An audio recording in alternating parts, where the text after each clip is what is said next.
Près de 8 hectares, c'est la superficie de verdure au club Les Ivans à Chorges. Pour réjouir les centaines de vacanciers, les fleurs ont ici une place centrale. Mais pas toujours facile de trouver comment.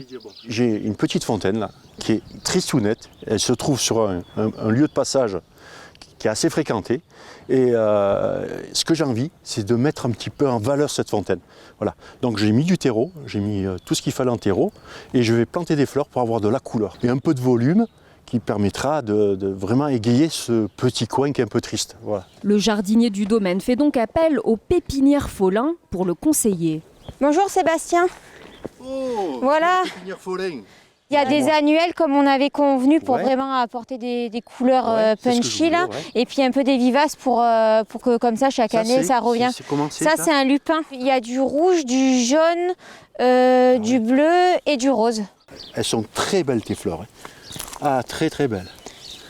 On va regarder un petit peu comment. Préparer le terrain. Eh ben super. Moi je casse un petit peu la motte. Voilà. Généralement je mouille un peu moi. J'aime bien mouiller un petit peu avant. Et après, je remets bien la terre. J'enfonce un petit peu. Sans trop, parce qu'il ne faut pas casser la racine non plus. Pour des jardinières colorées de janvier à décembre, c'est la variété qui est de mise. Vu que c'est un centre de vacances, qu'il y a du monde l'été, c'est bien de faire un mix de floraison d'été avec de l'annuel qui va vraiment apporter des couleurs très punchy toute la saison estivale. Donc ça va être de fin mai jusqu'aux premières gelées, donc octobre-novembre. Et après, c'est bien de mixer avec aussi un petit peu de la plante vivace qui va permettre, il y a des plantes vivaces qui sont persistantes, donc qui gardent le feuillage l'hiver. Typiquement, il y a un arbre qui fait un peu de l'ombre et j'ai amené une encolie et un lupin qui se plairont bien aussi dans ce genre de massif, plutôt du coup floraison printanière. Comme les plantes annuelles seront plus d'une floraison estivale, c'est bien de mixer un petit peu toutes ces variétés ensemble.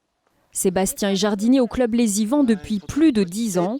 Pour lui, des engrais bien choisis sont essentiels pour un fleurissement réussi.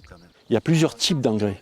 Il y a des engrais pour les gazons, il y a les engrais pour les arbres, il y a les engrais pour certaines plantes spécifiques. Si vous voulez un bon engrais, allez dans un magasin professionnel, une pépinière. Parce que le pépiniériste lui-même, ses plantes, elles sont cultivées sur place. Donc c'est lui qui les produit, ces plantes. Il choisit son terreau et tout au long de l'année, il met l'engrais qu'il faut. Voilà. Autre conseil du jardinier, pour se protéger des épines et des insectes, pensez sécurité. Une paire de gants vous évitera bien des désagréments.